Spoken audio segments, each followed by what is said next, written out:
Njengoba manje kungiyoke inyanga yenhlaba lekungiyoke inyanga yelicapho, laba-ke benhlangano ye-Rock of Hope bakukhanzeke kubalulekile ukuthi bahlangane-ke bakhulume indzaba yekuvela khona-ke esiveni nangekuthi-ke bamukeleke khona-ke esiveni. Sikhulumisene naLindelwa Dlamini, Long Advocacy and Communications Officer kiyoke lenhlangano, lochazile ukuthi babhekile ukuthi-ke eMaswati aphume ngetinkani kutawusekela wona-ke lo msebenzi. Ngakulolunye-ke luhlangothi Sisanda Mavimpela longu Executive Director noma-ke eSwatini Sexual and Gender Minorities uchazile ukuthi-ke kulo msebenzi kumukeleke wonke-ke noma-ke lonke luhlobo lwebantfu njengoba-ke sonke singiwo-ke eMaswati.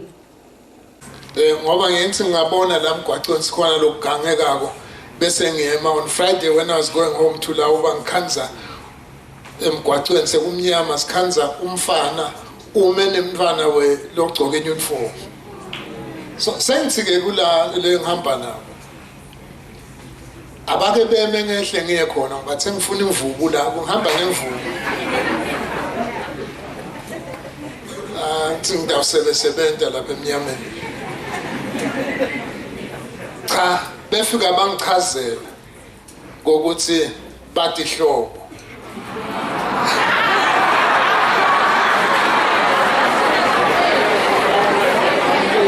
That was exactly my reaction to that. I will not tell you what happened after that, but I dealt with that matter ngaleso sikhathi. So now tawuhamba wehle kumbini ebusuku ngikukhanze some nalomunye, we might have a bit of a problem ngoba leyo i-violence.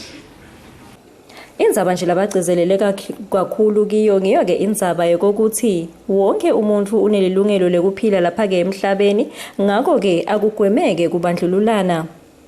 Ngikunohlahla Thwala, itindzabende eMaswati Channel embikweni lesicoshelwe nguNontobeko Thabetse kaManzini.